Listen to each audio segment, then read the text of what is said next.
My elderly father built a handmade garden bench in our front yard. It was the last thing he made before his hands gave out. A week later, I noticed it was gone. Our neighbor's teen son was sitting on it. In their yard. When I confronted them, his mother laughed and said, "It was just sitting there.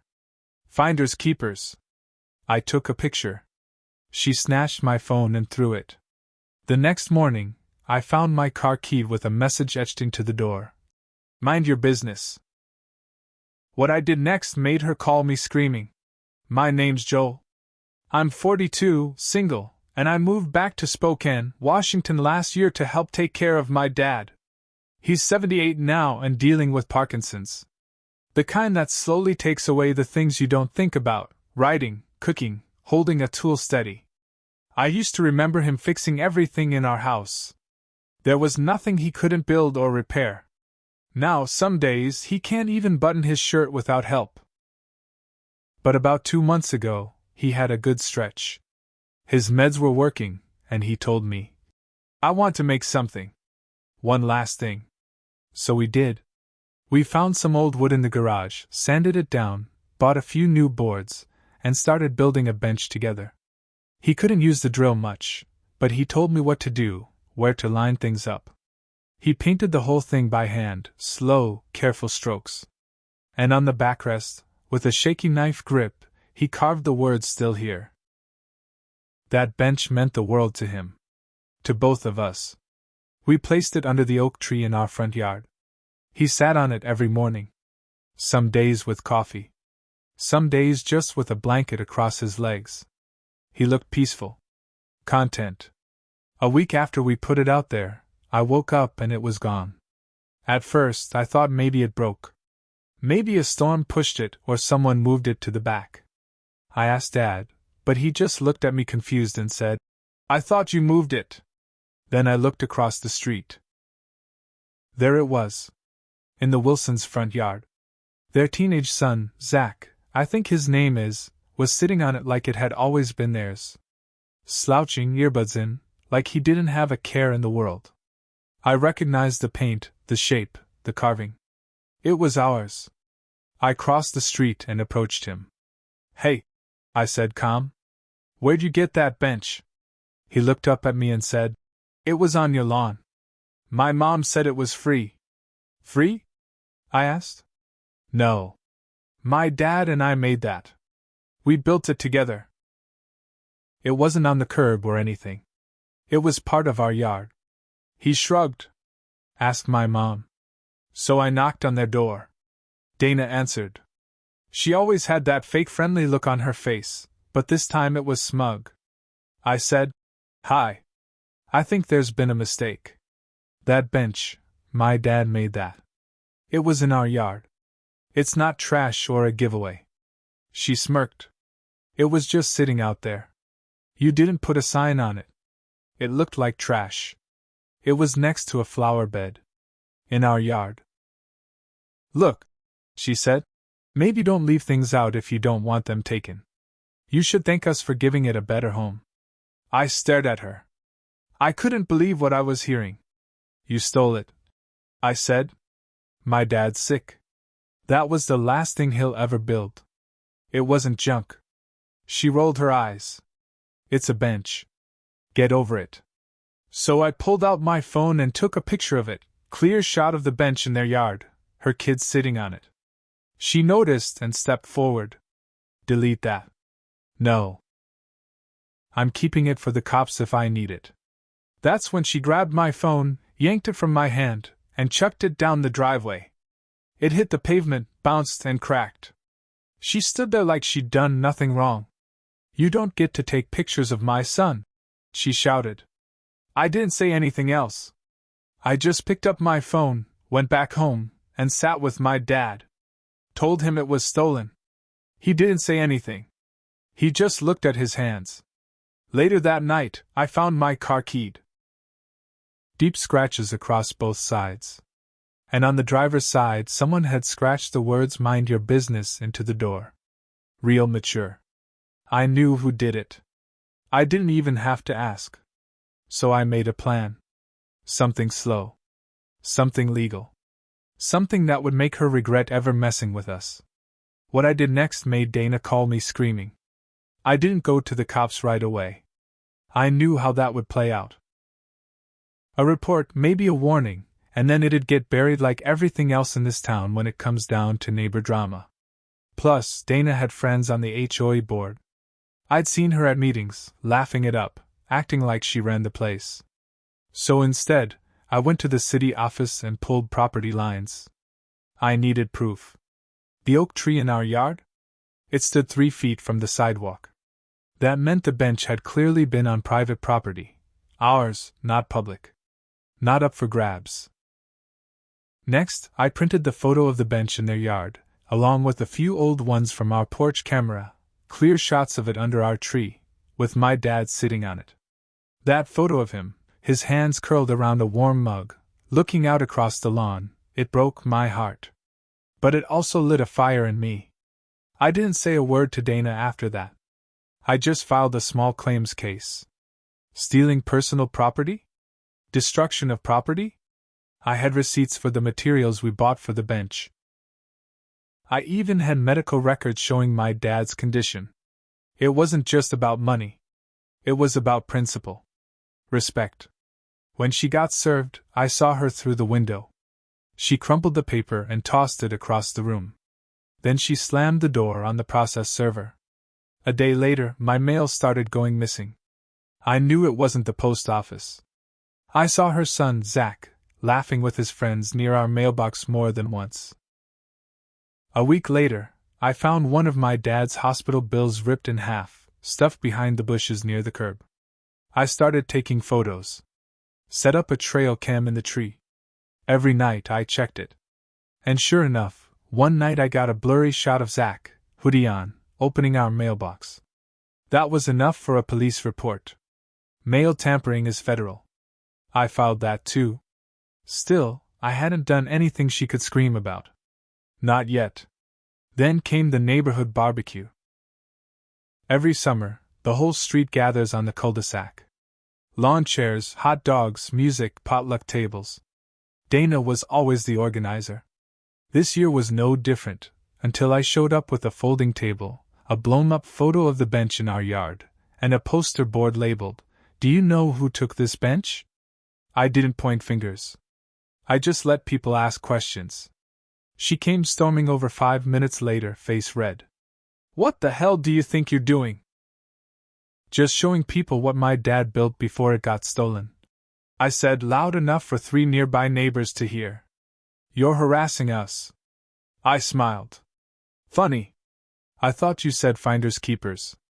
Guess you found something after all." She left in a huff.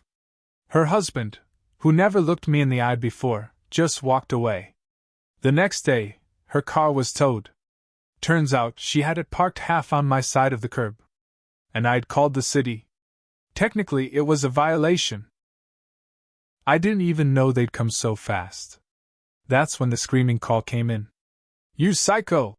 she yelled over the phone. "You think this is over? You're destroying my life over some pile of wood." "It's not just wood," I said. "It was my dad's." And then I hung up. But she wasn't done. She started posting on Facebook. Long rants in the neighborhood group about harassment, fake kindness, how certain people didn't belong in her neighborhood. But people didn't rally behind her. They saw through it. Some even commented, asking why she still had the bench. The pressure was getting to her. I could feel it. But I wasn't done yet. A week after the barbecue, I noticed something strange. The bench was gone again. Not back in our yard. Not in theirs. Just gone. I knocked on their door that evening. No answer. Lights were on, cars in the driveway, but no one came. So I walked around the side of the house. That's when I saw it. They'd moved the bench into their backyard. Behind the fence. Hidden. Covered with a tarp. Like they were trying to erase the whole thing without admitting they were wrong. I snapped a photo, logged it with the court filing, and added a statement. Proof they were hiding stolen property after a claim had already been filed. It was an update the judge would see. A few days later, I got a call from a woman I didn't recognize. Is this Joel? This is Christine. I'm Zach's aunt. Dana's sister. Okay. I'm sorry to call out of nowhere, but I need to tell you something. Turns out, Dana wasn't telling the truth. Not even to her own family. Christine said Zach admitted to her that he took the bench in the first place, saw it in our yard, dared by friends to grab it as a prank. Dana didn't even know at first. But instead of making him return it when she found out, she told him, "Well, it's theirs until we say it's not." Christine said she felt awful after hearing what it really meant to us. That her sister had crossed the line and dragged Zach down with her. "Do what you have to do," she said. "They deserve whatever's coming." So I did. I sent the court the update. I also requested a temporary protection order after spotting Zach creeping by our back fence with two of his buddies late one night. Trail cam caught him again. One kid had spray paint in his hand. They didn't do anything, but they were scouting. The judge granted it. No contact, no coming within 50 feet of our house, period. Then the final twist came. I was walking my dad into the house one afternoon when I noticed a city utility truck pull up outside the Wilsons' yard. Two men got out, measured some distances, took photos. I didn't think much of it until the next morning, when I got an email from the city inspector. Turns out, Dana had built a new patio extension in their backyard last summer, without a permit. And guess where that bench was sitting? Right on top of it. After a formal complaint, filed anonymously by someone who may or may not have seen the work done without proper authorization, the city had no choice but to act. Dana now faced fines, a mandatory teardown of the illegal structure, and a forced reinspection within 30 days. That included everything on it, including the bench. I watched from across the street as she argued with the inspector. She was red in the face, waving her arms. Her husband just stood there like he wanted to disappear. She didn't see me. But I saw her. And I smiled. A week later, a flatbed truck came to the Wilsons' house. I watched from my porch with my dad as two workers took a sledgehammer to the patio Dana had built without permission. The bench was pulled off first, set aside while the concrete came up chunk by chunk. The sound of it, metal hitting stone, the splinter of cement breaking apart, was like justice ringing through the street. I didn't move. I didn't need to. By then, word had spread through the neighborhood. People whispered about what really happened. A few even came up to me quietly and said, "Good for you. That family's been a problem for years." One older couple told me they caught Zach stealing tools from their shed once but didn't press it. Dana must have felt it. The shift. She wasn't the queen bee anymore. She avoided eye contact, skipped HOE meetings, took different routes walking her dog. And Zach? He didn't hang out on the street anymore. Whatever talk Christine had with him must have hit him hard, because he stopped smirking when I passed by. He kept his head down. But I wasn't satisfied yet. The bench was placed in their garage during the demolition. Still in their hands? And I wanted it back. So I showed up at court. I brought everything: pictures, recordings, witness statements, medical records, Christine's letter. The judge read it all. He didn't even let Dana talk much. Just looked at her and said, "You've had plenty of chances to do the right thing." Then he looked at me. "Mr. Harper, you're awarded $3,500 for damages, theft, and property loss. And the defendant is to return the bench immediately. If not, law enforcement will be involved." Dana didn't look at me on her way out. But her husband did. He stopped at the door, turned back, and said, "We'll leave it on your lawn. Tonight." They did. Around 9:30 that night, I heard something scrape across the sidewalk. I opened the front door and saw it. The bench. Right under the oak tree again. The same spot. A little more worn, but still solid. Still here. I didn't even need to say anything to my dad. He came out the next morning, coffee in hand, sat down like he used to, and smiled. But something else happened that night too. I couldn't sleep. I kept thinking about how far I'd gone. And I'll be honest, I didn't like all of it. The bench meant something. But in the heat of it all, I'd let things get personal. I'd fueled a feud that could have ended quicker if I'd just forced the conversation early, maybe with Zach instead of Dana. Maybe shown him what the bench meant. I don't know. Revenge felt good. But only for a moment. Then it just felt empty. 2 days later, I knocked on Dana's door. She opened it barely. I got the bench, I said. We're done. She nodded, didn't say a word. Before I walked off, I added, Your sister's a better person than you. You should listen to her. I didn't wait for her to reply. Back home, I repainted the bench with my dad. Same color. Same words carved in the back, still here. He could barely hold the brush, but I steadied his hand, and we finished it together. We don't talk about the Wilsons anymore. I don't need to. They live across the street, but they might as well be 100 miles away. And every time I see my dad sitting out front, I know one thing: we won. And they'll never forget it.